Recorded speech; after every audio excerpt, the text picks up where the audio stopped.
Le chemin est long depuis le summit et il faut trouver. C'est pas évident.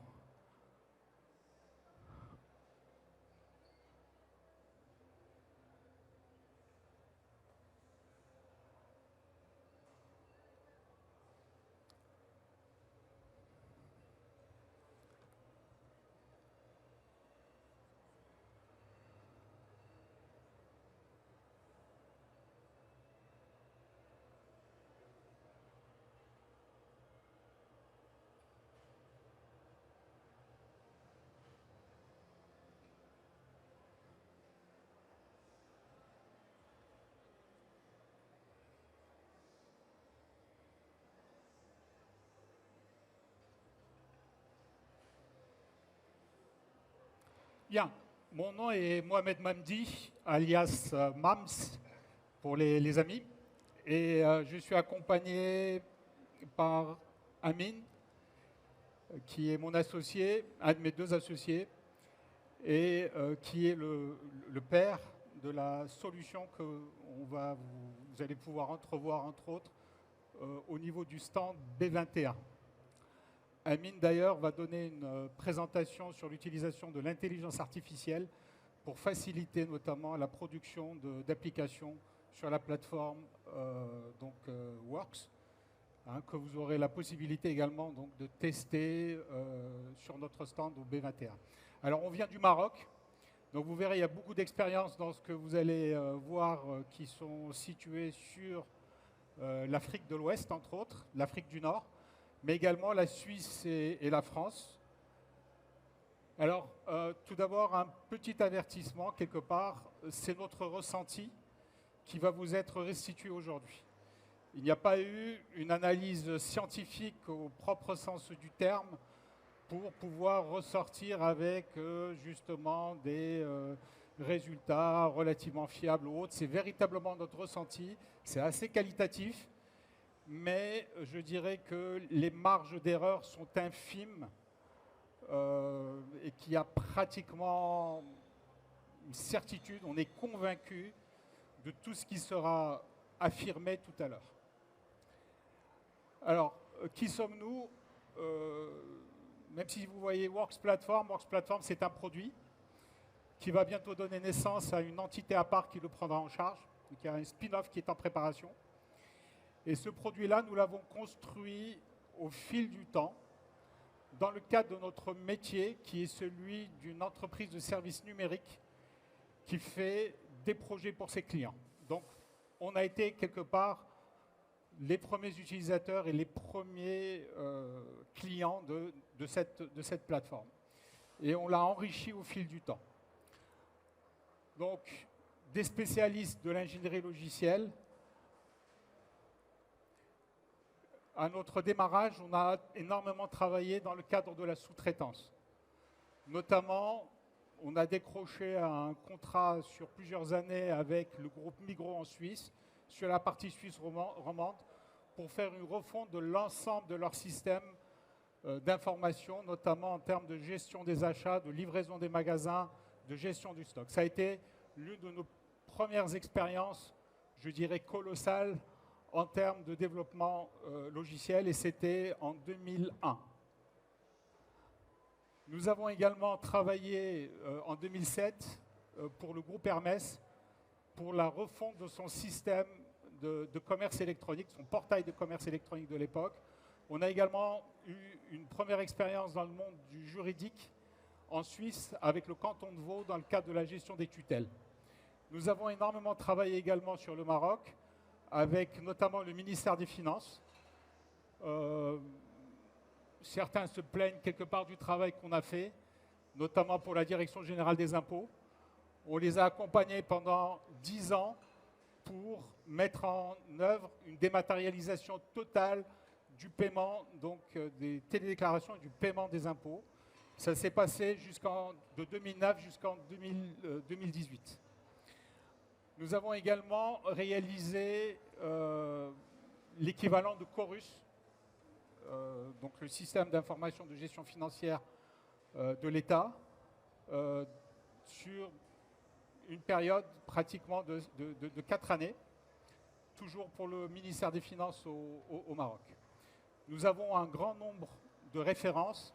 Certaines de ces références ont fait appel, je dirais, à du développement spécifique classique, avec des accélérateurs de développement maison, avec des frameworks, avec des solutions no-code low-code, qu'on a implémentées, et puis d'autres dont on va parler aujourd'hui sont venus d'un changement majeur dans notre manière de procéder avec l'adoption du no-code. Alors, dans notre parcours sur cette adoption des technologies low-code, no-code, nous sommes passés typiquement par 3 étapes. Une première étape, c'est à notre démarrage. On a énormément investi, à une année blanche pratiquement passée de la part d'Amine avec son équipe pour développer des accélérateurs de développement tout simples à l'époque qui nous permettaient d'aller relativement vite dans les développements. Ça s'est progressivement transformé en framework jusqu'à donner la plateforme dont on dispose aujourd'hui, qui a fait l'objet en fait d'un remodelage total. On a totalement repensé notre manière de faire à partir de 2013-2014 pour mettre au point donc cette plateforme. Depuis 2019, tous les projets que nous réalisons pour nos clients sont exclusivement faits sur cette plateforme. Alors, quand on parle système d'information, quand on parle application, ces systèmes d'information et ces applications sont censés apporter un gain de performance à leur organisation. Et donc, idéalement, quelque part, on a cette courbe qui démarre avec le projet et qui se terminera bien longtemps après avec l'obsolescence du produit du projet. Et théoriquement, nous sommes censés quelque part ne pas trop perturber notre organisation pendant le projet et puis ensuite, de manière assez sereine, une montée en puissance liée à la montée en capacité que va offrir cette nouvelle application qui sera mise en exploitation. Ça, c'est de la théorie parce que dans la réalité, dans le meilleur des cas, ce qu'on a, c'est une légère perturbation de l'organisation pendant le projet. Ensuite, il y a tous les plâtres qu'on va essuyer suite à la mise en production.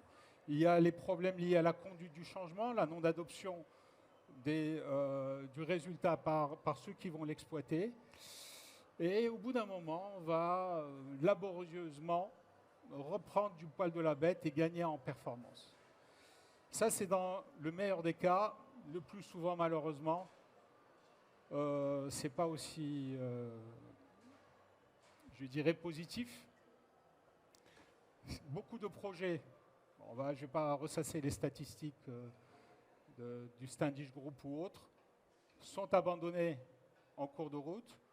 D'autres vont donner lieu à des abandons après adoption. Entre nous, faites un petit... le dernier, c'est Oracle et Birmingham au niveau de la ville. Faites une petite recherche Google sur SAP Lidl, par exemple, et vous verrez ce qui va remonter très très rapidement au niveau du moteur de recherche. Ça peut même amener à des faillites d'organisation. Alors que, aujourd'hui, sincèrement, avec ce dont on dispose, non seulement nous pouvons limiter l'impact négatif du projet sur l'organisation, notamment en évitant de surcharger les responsables de métier, le métier quand il contribue, et nous pouvons gagner progressivement en performance très très rapidement. Cela va nécessiter une bonne structure organisationnelle, de bonnes approches méthodologiques, les bons process, de la communication, de la collaboration, mais également les bons outils. Et ce type de courbe va notamment être obtenu en faisant des livraisons en continu des fonctionnalités dont on a besoin. Parce que très très souvent, après la mise en production, il y a des idées qui arrivent, il y a des améliorations qu'on souhaite apporter. Et les manières traditionnelles de faire, généralement, c'est que ces améliorations, on ne les apporte que très très tardivement. Notre objectif, c'est qu'il y ait de plus en plus de mise en œuvre de systèmes d'information qui suivent la courbe en bleu. Et c'est quelque chose pour laquelle on est véritablement convaincu non seulement de la nécessité, mais également, ce n'est pas du rêve, c'est faisable. Alors, quand on parle de performance, en fait, il y a un moyen assez rapide, quelque part facile de retenir les éléments sur lesquels il faut travailler. Quand on veut de la performance au niveau d'une organisation, il y a 4 axes fondamentaux sur lesquels il faut travailler. Le premier axe, c'est celui de l'alignement. Tout le monde doit ramer dans le même sens. Le deuxième axe, c'est celui de l'architecture. Et dans le cadre de l'architecture, il y a 2 éléments qui sont importants. Le premier, c'est la structure organisationnelle. On doit avoir une structure organisationnelle, un organigramme adapté à notre métier, adapté au projet. On doit également avoir une architecture qui repose, notamment en termes de process, sur un bon système d'information. Le système d'information est dans cette composante architecture. Le troisième aspect fondamental pour réussir à être performant, c'est les ressources financières ou humaines qui vont donner cette capacité à exceller, à aller de l'avant. Nous, on parlera essentiellement de ces ressources humaines qui font grandement défaut aujourd'hui dans le cadre donc, des projets informatiques. Et enfin, il faudrait qu'il y ait une parfaite synchronisation entre la stratégie de l'organisation, ses besoins et le système d'information. Aujourd'hui, la majorité des systèmes d'information font subir à leur organisation un décalage de phase important. Il n'y a pas cette réactivité, il n'y a pas cette dynamique qui va permettre à cette entreprise d'aller de l'avant. Donc retenez bien ces 4 axes-là. Ils sont importants quand on souhaite obtenir de la performance et ils vont être la cause, quand on ne les adresse pas correctement, de la contre-performance. Alors, malheureusement, pour être pragmatique, tout ne peut pas être parfait. Et il faudrait songer justement à travailler sur certains de ces axes pour venir combler les déficiences d'autres axes. Par exemple, si on manque de ressources, faciliter la production de logiciels autrement que les manières traditionnelles de faire. Par exemple, si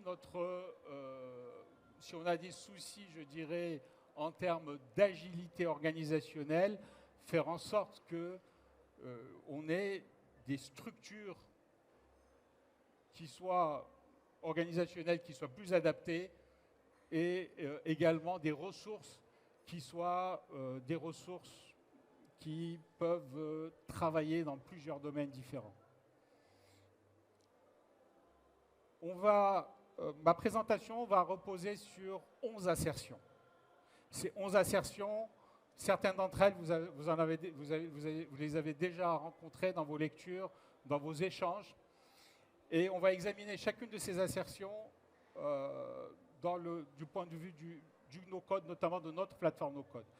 Il est clair qu'il va y avoir un biais de ma part pour dire qu'on va favoriser le no-code quelque part dans les réponses que vous allez avoir.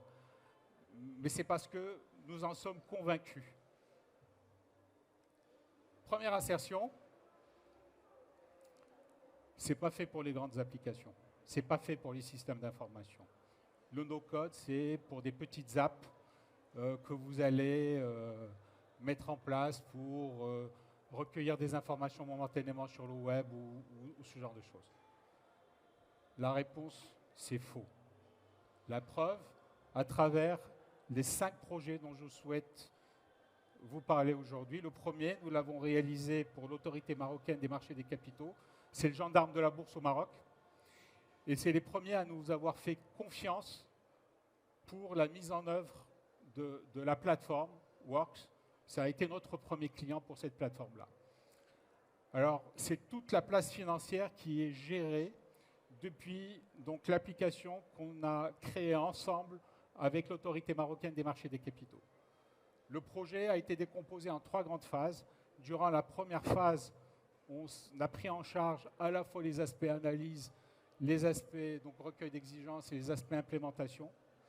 Dans une deuxième phase, on a commencé à intégrer l'autorité marocaine des marchés des capitaux dans les étapes liées à l'implémentation. Et durant la troisième phase, ils ont travaillé tout seuls et on était là en support. La particularité de ce projet-là, c'est que le re-engineering des processus s'est fait au fil de l'eau dans le cadre de ce projet-là. Ils n'avaient pas une modélisation de processus qui était là, qui était disponible, et on a travaillé avec eux dans le cadre des ateliers pour que ça se fasse au fil de l'eau. Et grâce à la plateforme, en fait, vous avez la possibilité de générer la documentation de ce que vous implémentez, et ils se sont retrouvés, après avoir, enfin, on a fait le cheminement inverse quelque part. La modélisation des processus a été restituée par la plateforme. En exploitation depuis 2014, ça fait 9 ans, et des mises à jour à certains intervalles. Ce n'est pas une organisation qui va se remettre en question chaque année. Il faut qu'il y ait de nouvelles réglementations, de nouveaux textes de loi pour qu'elle soit amenée quelque part à revoir ces process. Mais depuis 2014, on a quand même eu 6 évolutions majeures qui ont été mises en place et qui n'ont absolument pas été douloureuses. Ça s'est fait dans la douceur. Autre projet d'envergure, le système d'information du ministère du Travail au Maroc.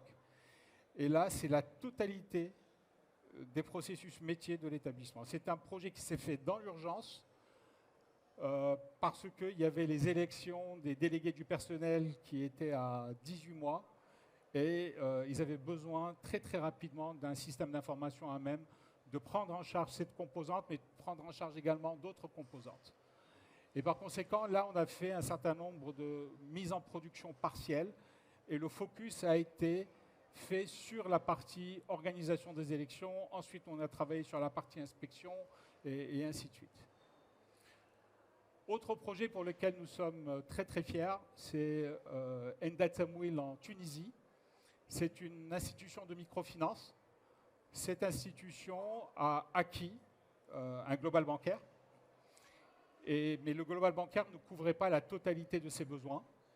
Et ils nous ont demandé, il y a 3 ans, de mettre en place un système d'information qui allait leur permettre de porter tout le travail que l'ensemble des acteurs de cette institution font au jour le jour. Endat Samouil est une organisation qui est relativement jeune. Elle a été créée en 2015. Et cette organisation aujourd'hui a 110 agences et un certain nombre d'unités mobiles qui se déplacent un peu partout dans les zones reculées pour justement venir en support à des personnes qui sont dans la difficulté pour être portées par le système financier traditionnel. Et donc c'est essentiellement les artisans, les femmes et les jeunes qui en bénéficient le plus. Le système est en production depuis plus de 18 mois. Et là, nous avons de nouvelles demandes et nous sommes même en train d'empiéter sur le domaine dans lequel, je dirais, le global bancaire devait être majoritairement présent. Nous sommes en train de récupérer des choses qui est censé faire le global bancaire, qui n'arrive pas à correctement faire, et nous les rajoutons au fil de l'eau. Donc, sur ce système d'information. Autre système d'envergure, une caisse de retraite, la CNPS, la Caisse nationale de prévoyance sociale de Côte d'Ivoire, qui a été la première institution africaine de prévoyance sociale à prendre en charge les travailleurs indépendants. Sam, qui est là présent, a été une des personnes qui a énormément travaillé au début sur ce projet-là. C'est un programme, en fait, c'est plus qu'un projet, qui s'est étalé sur 4 années et qui a abouti à la mise en production, il y a plus de 2 ans maintenant, de la partie concernant les travailleurs indépendants Et là, nous sommes en train de finaliser la composante travailleurs salariés, pour laquelle il y a un système d'information qui existe déjà. Alors, la particularité de ce projet-là, c'est qu'on l'a démarré sans avoir le texte de loi définitif, sans avoir les décrets d'application. Et c'est un projet sur la première année qui a connu des modifications à n'en plus finir, des ajustements. Ils ne savaient toujours pas comment ils allaient atteindre les bénéficiaires. Est-ce que ça allait être à travers des associations? Est-ce que ça allait être à travers des organisations gouvernementales? Est-ce qu'ils allaient prendre en charge par eux-mêmes, recruter des personnes et aller dans les marchés ou autres pour capter justement l'attention de ces futurs bénéficiaires? Alors, quand on parle de travailleurs indépendants, le spectre est très très large. Ça peut être un huissier de justice, un avocat, ça peut être une personne comme professeur, médecin ou autre, comme ça peut être une personne qui n'est pas capable de cotiser plus de 1 euro ou 2 euros par mois. Et là, dans le cadre de ce projet-là, la preuve, je dirais, en termes d'évolutivité, en termes de prise en charge des modifications a été faite par rapport au no-code. Dernier projet sur lequel repose quelque part la démonstration, c'est le port de Tangemet. C'est le premier port de gestion de transbordement de conteneurs en Méditerranée. Et ce port connaît un trafic monumental. Il y a eu 3 échecs par rapport à l'implémentation de la gestion du fret. Nous avons perdu le premier appel d'offres, qui a donné naissance à ces trois échecs. On a pu travailler avec eux finalement en utilisant la plateforme Works, et le projet est en production, et c'est un projet sur lequel les évolutions sont en continu. Il ne se passe pas une semaine sans qu'un déploiement soit fait de nouvelles fonctionnalités. Donc vous conviendrez bien que, quelque part, c'est des projets importants et que le no-code a permis de les porter. Excusez-moi.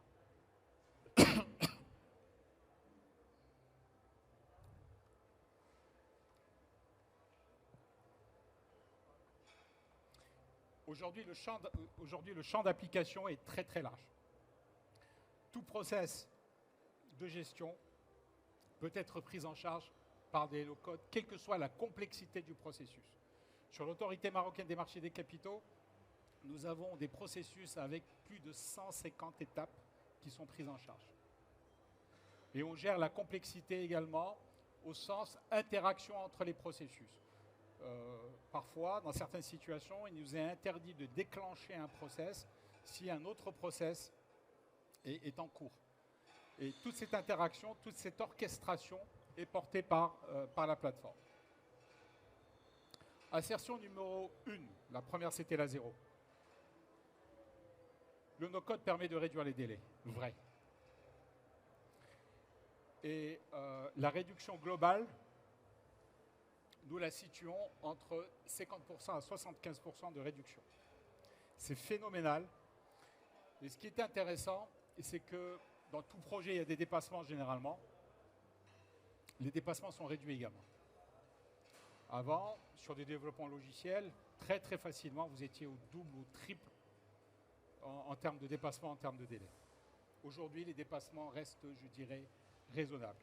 Ce qui est très très intéressant également, c'est sur les aspects correction, notamment la maintenance corrective. La maintenance corrective, les délais d'intervention pour corriger et le délai passé à corriger sont ridicules par rapport à ce qu'on pouvait connaître auparavant.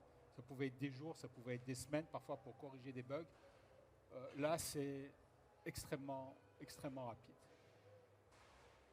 On a fait quelque chose qu'on ne conseille pas de faire, notamment pour le port de Tangemet. Lors de la mise en production, il y avait un bug qui était un bug fonctionnel. Et ce bug fonctionnel a créé une surcharge monstre au niveau du port.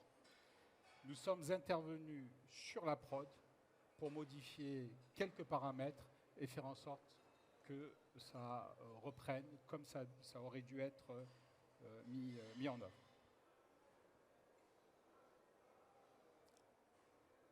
Alors, cette réduction de délai, si on la décompose quelque part, et si on considère l'aspect recueil des exigences, l'aspect implémentation, l'aspect test, on se retrouve en fait déjà au niveau du recueil des exigences avec une réduction importante du délai passé à faire ce recueil d'exigences, du délai passé dans le cadre des ateliers, tout simplement parce que les gens du métier, quand ils s'expriment, quand ils expriment leurs besoins, vont avoir très très rapidement une rétroaction. Très très rapidement, quelques heures parfois, quelques jours maximum, ils vont avoir le résultat de leur élicitation, de l'élicitation des exigences qui a pu se faire lors de ces ateliers. Et là, on interagit. Cette vitesse de rétroaction peut même amener à des choses assez intéressantes du style, bon, est-ce que vous pouvez, au niveau de l'équipe technique, s'il vous plaît, nous implémenter telle manière de faire, telle autre manière de faire et telle autre manière de faire. On les évaluera, puis on décidera quelle sera l'approche qu'on adoptera au final. Il y a la possibilité justement de faire ces simulations pour choisir justement la bonne approche. La mise en œuvre, alors avant, moi je suis d'ancienne école, hein, j'ai démarré il y a très très longtemps, et à mon époque en fait on travaillait en kilo-octets, et on était très très soucieux sur la taille du code qu'on allait produire. Et typiquement, et ça n'a pas arrêté après, très très longtemps, on considérait que, quelque part, le développement allait prendre trois fois, grosso modo, le temps nécessaire pour faire l'analyse. Hein, on travaillait en méthode en cascade à l'époque, c'était l'approche la plus courante. Grossière erreur d'ailleurs, hein, on ne va pas s'étaler là-dessus. Il nous arrive aujourd'hui d'avoir des délais de mise en œuvre inférieurs aux délais pris pour recueillir les exigences. Des gains énormes sur les délais de mise en œuvre. Les tests et les corrections, très très rapides. On n'a pratiquement plus de bugs techniques. La plupart des bugs sont des bugs fonctionnels. On les détecte rapidement, on les corrige très très facilement et très rapidement. Et puis, même chose pour le délai d'implémentation des demandes de modification, ça va très très très vite. Réduction des coûts. Généralement, les coûts sont corrélés au délai. Donc, on va déjà gagner énormément sur l'aspect coût. Mais il y a un autre aspect qui est très important, c'est que là, on n'a pas affaire forcément à des spécialistes, à des experts en Java ou en C# ou autre. Les coûts salariaux vont être moindres. Des têtes bien faites peuvent prendre en charge la plateforme et l'exploiter pour produire des applications. Pas besoin d'être un génie de la programmation Java. Une forte réduction également du coût de la maintenance corrective et de la maintenance évolutive. Le no-code permet d'améliorer la qualité, vrai, doublement. On n'a plus que quelques bugs fonctionnels qui sont rapidement corrigés, et puis on a le temps d'ajuster les applications pour qu'elles soient parfaitement adéquates pour les besoins des utilisateurs, du métier. Le no-code accroît la complexité. Faux. Cette complexité va être cachée justement par la plateforme et on va se concentrer exclusivement sur les besoins, encore une fois, du métier.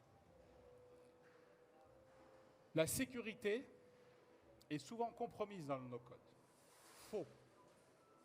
Il est plus facile quand la plateforme, quand la solution no-code que vous allez choisir a été pensée en ce sens, d'assurer la sécurité au niveau d'un bastion que de laisser à chacun le soin d'implémenter la sécurité à sa manière au niveau des équipes de développement.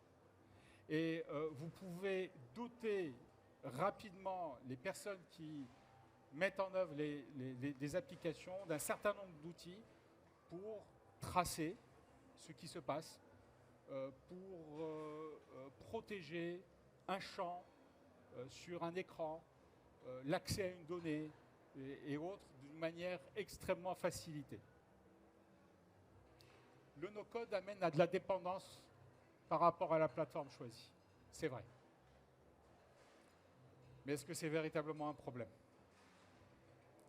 On peut se poser la question est ouverte, mais c'est clair. Mais de toute façon, est-ce qu'il y a réellement eu une indépendance depuis quelques années, quelques dizaines d'années même? Le monde est séparé aujourd'hui entre un certain nombre d'éditeurs qui font la pluie et le beau temps. Et il faut véritablement aller aux racines, reprendre du développement C, par exemple, sur une plateforme Unix, pour retrouver un semblant, je dirais, de liberté et d'indépendance. Le no-code limite la personnalisation. Il y a du vrai et du faux. Si c'est par rapport aux interfaces classiques qu'on utilise tous les jours, la réponse est faux. Si c'est par rapport à des interfaces très très particulières, là, il est difficile effectivement à travers des plateformes no-code d'arriver à faire des choses très très fines en termes d'interface d'utilisation. C'est pas évident de toute façon, même dans le cadre du développement logiciel classique, de prendre en charge justement ces exigences très très spécifiques, très particulières. Mais je puis vous assurer que la majorité des besoins habituels sont couverts justement à travers le no-code. Défi en termes d'évolutivité, faux. Au contraire, jamais les évolutions n'ont été plus faciles qu'avec des plateformes no-code qui ont été pensées pour ça. On peut même, quelque part, s'affranchir, et là on va vers le fameux DevOps ou vers les déploiements continus. On peut même s'affranchir de l'image classique du projet et de l'exploitation. On peut être continuellement en mode projet, continuellement en mode exploitation avec les plateformes no-code. L'élément essentiel auquel nous avons répondu pour adresser ce problème-là, c'est la génération de code. Sur notre plateforme, on ne fait pas de génération de code. Et l'absence de cette génération de code nous permet de faire des déploiements sans arrêter, sans interruption, sans arrêter le système ou les systèmes. Le no-code présente des défis en termes de performance. On a connu à nos débuts des problèmes de performance qu'on a surmontés très très rapidement. Aujourd'hui, on ne voit pas la différence, franchement, entre la performance qu'on a avec les développements traditionnels et la performance, les niveaux de performance qu'on a avec des développements réalisés avec du no-code. Le no-code favorise la collaboration vraie. On a du temps, on discute, on se challenge, on revoit ce qu'on a pu implémenter pour l'améliorer. Et on n'a plus, vous savez, cette scission qu'on a longtemps connue. Heureusement que les approches agiles, quelque part, viennent remettre ça en question. Maîtrise d'œuvre, maîtrise d'ouvrage. D'accord ? Déjà, quand on est dans cette manière de procéder, on est déjà en conflit. Et donc là, ça s'estompe complètement. On est véritablement dans la collaboration, dans la communication. Le no-code permet de travailler sereinement. Je ne sais pas si vous connaissez les 12 principes portés par le manifeste agile. Dans l'un de ces principes-là, en fait, les équipes doivent pouvoir soutenir le rythme qu'on leur impose quelque part dans la continuité, sans être sur les rotules en cours de projet ou à la fin du projet. C'est vrai. Et autre élément important qui rejoint le précédent, c'est que l'équipe projet et les utilisateurs, les gens du métier, ont une expérience du projet qui est fantastique. On n'a plus je dirais, les déceptions, les stress, les conflits qu'on peut avoir en fait dans le cadre des développements classiques, hein, que vous connaissez sans doute mieux que moi. Donc voilà, ma présentation, je l'ai terminée. Je vous présente mes associés. Amine, qui est là ou qui était là. Voilà, il est là au fond. C'est le papa de la plateforme. Alors, il intervient demain pour une démonstration assez intéressante, notamment, dans le cadre de laquelle vous allez pouvoir voir, pas en live, parce que ça a été enregistré, mais on peut vous la refaire en live si vous voulez sur notre stand, la possibilité, en fait, d'exprimer un besoin oralement, et de constater que ce besoin va être implémenté quelques minutes après sur la plateforme. Aujourd'hui, avec la plateforme NoCode, vous décrivez quelque part la solution, la manière de faire qu'on a, on décrit la solution, et puis on aura cette solution rapidement fonctionnelle à travers ce qui existe aujourd'hui. Amine et ses équipes travaillent aujourd'hui sur une autre manière de faire. Vous exprimez votre besoin, et la plateforme, dans le futur, prendra en charge ce besoin pour vous donner une explication fonctionnelle. Je vous remercie.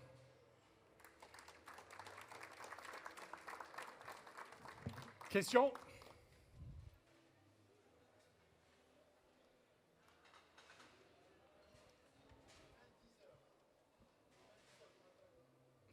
En face. Bonjour. Bonjour. Moi j'aurais une petite question. Est-ce que ça vous est déjà arrivé de travailler sur des projets un peu en mode hybride? Ça veut dire que vous développez 95% du projet sur des outils no-code, mais comme vous l'avez dit, arrivé à une limite où il y a certaines choses que vous ne pouvez pas faire en no-code et vous dites ok, on va développer cette toute petite partie avec du code. Alors, ce qui est arrivé, en fait, c'est être dans des situations, par exemple, on a eu, il y a 3 ans maintenant, un contrat avec une caisse de retraite au Maroc, dans le cadre de laquelle, en fait, on pensait quelque part que la gestion du courrier allait être simple. Mais en fait, le courrier qu'ils reçoivent, qu'ils recevaient, qu'ils voulaient traiter à travers cette application, c'est principalement des formulaires. Et donc, on a déployé ce qu'on avait, et puis le problème est remonté. Ce qu'on a fait, en fait, c'est que l'équipe d'Amine a travaillé pour enrichir la plateforme, de manière à ce que ça soit pris en charge totalement par la plateforme. Donc ces équipes ont travaillé pour implémenter ce qu'il fallait, de manière à ce que, en fait, c'est de la numérisation de masse et de la reconnaissance de caractères de masse qui se font à la volée. En fait, ils ont des scanners très très rapides, et puis on interprétait les résultats de ces scanners à travers ce qui a pu être implémenté. C'est aujourd'hui sur la plateforme. Alors l'avantage, en fait, donc Amine pourra vous faire les démonstrations qui vont bien. Vous avez aussi à l'arrière des brochures, vous avez la liste des fonctionnalités. Il y a une composante qui est la composante extension. Et dans le cadre de cette composante extension, vous pouvez, vous ou d'autres intervenants, d'autres éditeurs, écrire des composants qui peuvent être intégrés facilement dans la plateforme, si aujourd'hui aucun composant de la plateforme ne peut les prendre en charge. Mais aujourd'hui, Amine, tu me contrediras, depuis quelques années, en fait, on ne rencontre pratiquement plus de cas qu'on ne puisse traiter donc à travers la plateforme. Et puis même si on le rencontre quelque part, les équipes font ce qu'il faut pour l'intégrer. Et ma deuxième question et la dernière, c'est concernant la limite sur la dépendance de l'outil. Si on veut gérer un risque, est-ce qu'il y a la possibilité, est-ce que c'est prévu déjà dans le cahier des charges, de pouvoir récupérer peut-être la base de données ou les fichiers sources et les transférer sur n'importe quel outil à n'importe quel moment? Je laisserai Amine répondre à cette question.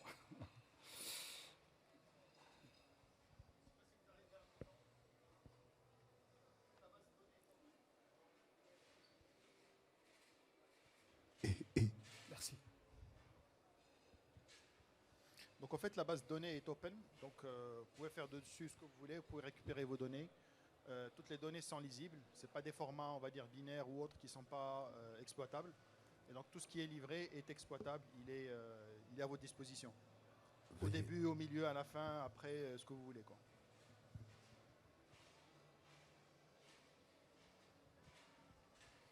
D'autres questions? Merci. Alors, j'ai une question. Moi, combien étiez-vous en 2014 lorsque vous avez décidé de consacrer une année à développer vos outils de développement qui deviendra ensuite votre framework? Et combien êtes-vous maintenant? Alors là, ce n'est pas toute l'équipe, mais une bonne partie de l'équipe avait travaillé dessus. À l'époque, on était 28-29. Là, on est 36. Donc voilà. Donc mais il y avait une dizaine de personnes qui avaient travaillé sur le projet à l'époque. Merci. Merci à vous. Autre précision, le travail se fait en continu. Il y a une équipe dédiée qui ne fait que ça tout au long de l'année. Il y a une roadmap et on introduit de nouvelles fonctionnalités régulièrement sur la plateforme. Merci.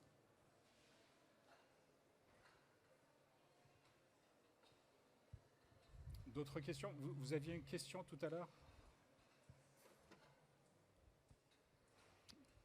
Quand vous parlez de recueil de besoins métiers, travaillez-vous avec des designers sur le sujet? Et si oui ou sinon, comment vous intégrez tout ce qui est partie expérience et graphisme, ergonomie, etc. Alors, il y a deux composantes en fait. Effectivement, il y a toutes les exigences fonctionnelles habituelles. Et puis, il peut y avoir des exigences particulières en termes d'interface, en termes de sécurité ou autre. Donc, ce sont des équipes avec lesquelles on travaille conjointement ou séparément. Et il y a la possibilité, justement, avec les designers, de travailler sur des thèmes et de les laisser quelque part libres d'implémenter les thèmes qu'ils veulent. Bon, bien sûr, avec certaines limitations. Là aussi, Amine, je pense que tu es mieux placé pour moi pour répondre à cette problématique. Et parler un petit peu de ton expérience là-dedans. Parle bien. Ok, comme ça. En fait, vous avez effectivement tout ce qui est UX, UI. Donc les deux sont intégrés dans chaque projet. Donc chaque projet, on a des designers effectivement. Ça peut être des gens à qui on fait appel directement. Ça peut être des designers du client, donc avec leur propre charte, avec leur propre design. Et puis surtout l'expérience utilisateur, c'est-à-dire comment est-ce que l'utilisateur doit naviguer à travers les différentes actions qu'il réalise. Et tout ça, au fait, est intégré en amont. Donc c'est quelque chose qu'on donne aux personnes qui vont travailler sur la partie réalisation de l'application et qui vont le faire. Donc on a des style sheets qui peuvent être chargés, modifiés. La totalité est modifiable à partir de l'écran. Et puis on peut descendre dans tous les détails, au fait, c'est-à-dire qui sont offerts en standard au niveau des interfaces et des IHM. Alors, autre précision, vous développez une fois et vous déployez sur les terminaux que vous souhaitez. Donc la prise en charge du mobile est là, elle est présente de manière fluide. Et autre élément particulier dans notre prise en charge du mobile, on travaille aussi en mode déconnecté. Ça, c'est lié au métier qu'on a dû adresser. Quand vous avez énormément de conteneurs dans les ports, le réseau ne passe pas très bien entre les conteneurs généralement. Et puis quand vous êtes également dans des coins reculés, il faut que ça fonctionne. Et puis dès qu'on a un bout de réseau, à ce moment-là, les transactions et les mises à jour se font. D'autres questions ?